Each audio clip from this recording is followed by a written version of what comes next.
Good afternoon. I thought we had a good day of work out there. I think I could see from the execution that it was good to have that extra day on Sunday. I think that definitely helped us. Questions? You do anything to crank up the noise or anything to prepare for that? Not today. We'll put that in tomorrow. Third down for sure. We would anticipate that. First and second down really depends on where. I've been in some environments where first and second down you need it. I've been in others where it's been really deafening on third down, but first and second down has been okay. You talk to guys like Ralph, who coached in the NFL, and they say, hey, you play in Kansas City and in that pro stadium, and you pretty much need it every down. Kyle, because of some of the unique responsibilities of center, is it one of the harder positions for the backup to step in if the team can't go this week? There are other challenges involved. Because it's not just a matter of stepping in and doing your job. It's stepping in and working with the guards that are on either side of you, and making sure you're working with the quarterback who's behind you. So, yeah, there's a little bit more involved to it. So I would say maybe a little harder. I don't know if it's harder or not, but it's more involved. There's more things you have to do. Kyle, what are you seeing at center so far with Sunday's tape and then just the naked eye today? Pleased. Yeah, I was pleased with the operation. The first thing you look for is are we getting the exchanges correctly? Are the shotgun snaps coming back well? And I thought from an operation standpoint it was good. Neither guy was perfect. I didn't expect them to be perfect, but the first day, the full first and second down game plan goes in. There's a lot of stuff to think about. So, I thought both guys did a good job today. How much experience does Muller have doing that? Only in practice. Yeah, no game experience from what I know of. I don't remember in high school him playing any center, but played quite a bit of it now in practice for us. How's Dorian fared going into the guard? Dorian's done a good job. One of the reasons we're contemplating putting Chris in there is because of how we feel about Dorian. I think Dorian's really progressed very well this season. Kyle, Ohio State's co-defensive coordinator was at Arkansas last year. What parallels at all do you see between the two teams, or just Ohio State's set defense? Coach Ash is excellent football coach. I think he was at Wisconsin before that with Coach Bielema. He does a really good job. It was a great challenge for us last year. You definitely see some aspects of what they did at Arkansas in this defensive system, and then some other things that we didn't see. So, I think for us, we have to be ready for both of them. Have to be ready for all of it. I don't know that it's that different, but you definitely can see the similarities, and you can definitely see the level of play at a high level. How much have you seen Darius kind of take that next step to being a three-down guy and just probably more of a complete player?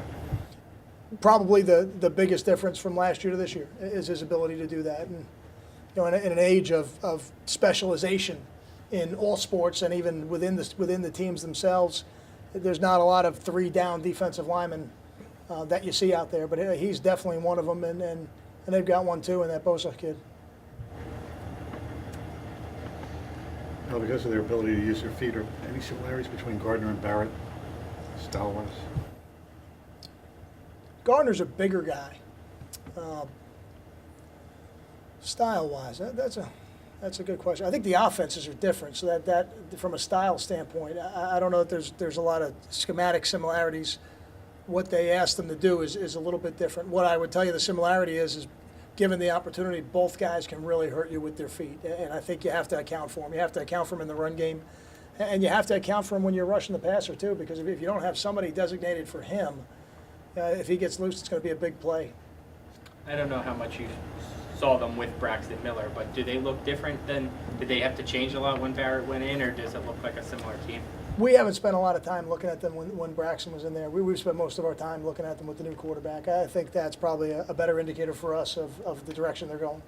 You keep the same routine walking to a stadium like that, with that type of tradition, with that type of environment. You try to still keep the same game day routine, or you try to get there a little earlier, try to get the feel? Exactly the same routine. The routine started today. I show them a picture of the stadium because other than that, we don't go there until game day. Some teams go there on Fridays when they're on the road. We've never done that. I don't think that's necessary. Again, we've been fortunate to play in some great venues, and this certainly is a great venue for college football, and it'll be a great game day atmosphere. But in terms of the logistics of going to the stadium and playing, I think the field will be the same size.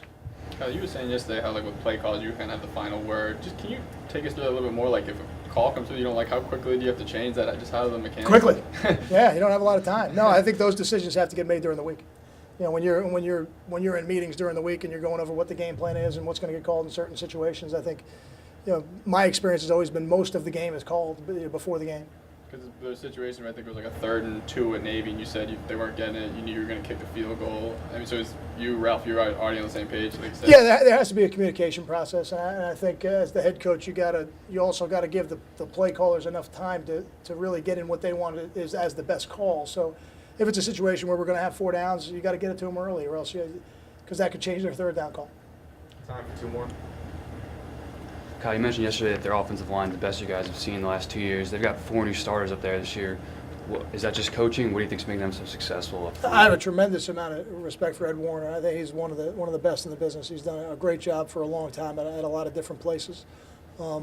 Somebody that I studied when I was an offensive line coach, and I think he's done an excellent job. They've got good players. They've got talented players, and I think they're very well coached. And when you see those guys play in the last couple games here, the last 3 games, you can really see a difference from earlier in the year. For a guy like Chizzilli to come in, obviously had to get up to speed really quickly. He got hurt in training camp. Just what does it say about him that he has been able to kind of carve out a role so quickly? It probably says that not only is he a talented person, but he's the right person for our team and our locker room. Yeah, I'm always when a guy comes in our program, we were able to see enough on film to know from a talent perspective what we were getting. We knew we were getting a talented player, and then you do your background, you do your research, you talk to high school coaches, and you get a feel for what kind of person he is. But until he's in your locker room, you never really know how he's going to assimilate. And I'm always more impressed with a guy like that, a guy like R.J. Dill, a guy like Lou Toller, how they assimilate into the locker room. And I would tell you all 3 of those guys really, really did a tremendous job. Thanks, Kyle. Thank you.